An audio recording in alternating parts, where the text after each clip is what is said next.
Joining me live now is survivor Peter Hughes. Thanks so much for your time, Peter. We knew this was coming, but how do you feel today? Oh, look, a little bit frustrated and disappointed. I think this day was coming, and I believe that, look, I think the Indonesian government have got this wrong in terms of, what this guy has done. It's actually hard to watch the images of this guy because, I was in that courtroom 10 years ago doing a victim impact statement in Jakarta, and he was sitting there and, you had the car bomb that was in between us, basically, while I was doing the statement. And really, at the end of the day, like, this guy, he killed he was a part of killing 202 people. There were hundreds injured, myself included, the injuries, the pain. And it devastated family. It destroyed families. And, people killed themselves over this because they couldn't handle not being with their families. So, look, I think that, you just get frustrated and you just want to, sort of say to the Indonesian government, you've got this wrong. You've totally got this wrong. And this guy isn't going to be, this guy's not going to change. He's treated like a hero. He's put on a status of people that are over in Indonesia that are just so radical left. They're crazy.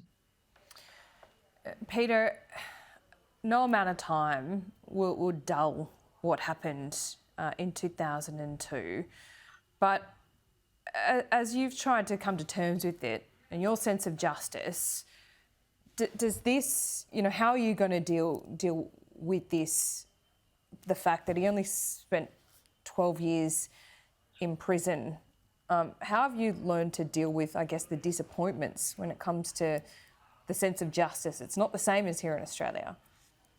Oh, look, I think you'll never get over a situation like what I went through, and you can only feel for the people that lost their loved ones. It sort of brings you back to the point of, you were there, you saw what was going on, you saw how bad it was, and this guy's going to move on and going to have a great life, and it's pretty frustrating. And I know the Australian government can't do much about it. It's all based on Indonesian propaganda. It's their way of showing us that, look, we do our own thing over here.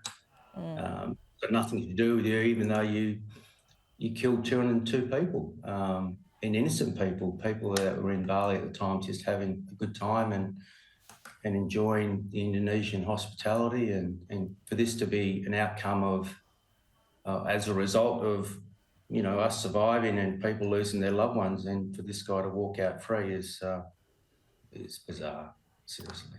Yeah, bizarre is probably the best word that I've heard to describe this morning. Peter, do you take some comfort in the fact that, I'm sure you feel it, but there was such outrage when we first learned that he would be released early? And I don't want to say his name because I don't feel like I want to say it or give him any more notoriety than he wants. But do you take comfort in the fact that Australians were outraged? The government tried to do all it could for this not to happen, and that there is, I guess, a lingering solidarity with those who survived such a horrific event? Ooh, hard question, Laura. If I could really tell you how I felt and what the real, the people I know that were involved in the Bali bombings or the families, it'd be totally the opposite. We're not happy at all.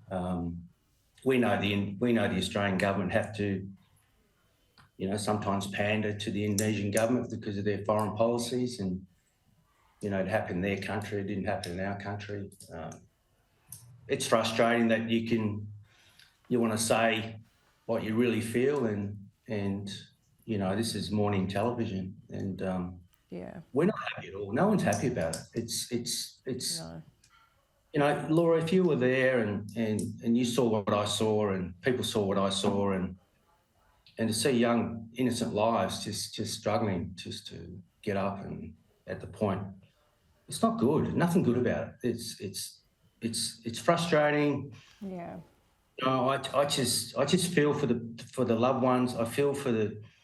I was out with Tracy Ball yesterday with my son, and we were just having dinner, and we weren't even talking about this, and now it's come out today, and it's just hard. It's just hard for everyone to move on and to know this guy's out and about, and I go to Bali quite often.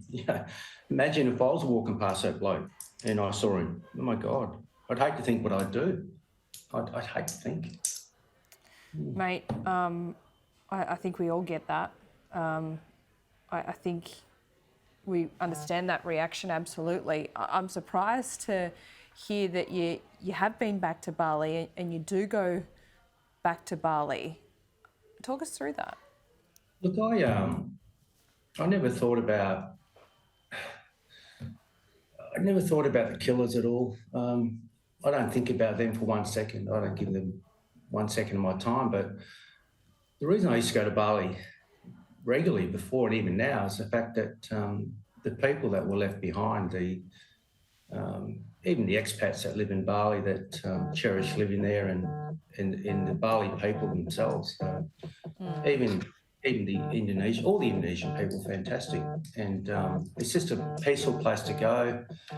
I used to like sitting on the beach and just sitting with the locals, having a quiet bintang, and just looking back towards Australia, to be honest, and feeling relaxed. I've been back 50 times, I reckon, Laura, and it's just a beautiful place. And I don't have nothing against those people at all. Yeah. They're the innocent, and I believe that we've just got to keep going back and support them. It's a beautiful place, and you are a beautiful man, Peter Hughes. Thank you so much for talking to us this morning. I can't imagine how difficult it is, but I know that there's many Australians that wanted to hear from you this morning, so we really appreciate it. No, thanks, Laura. Thank you.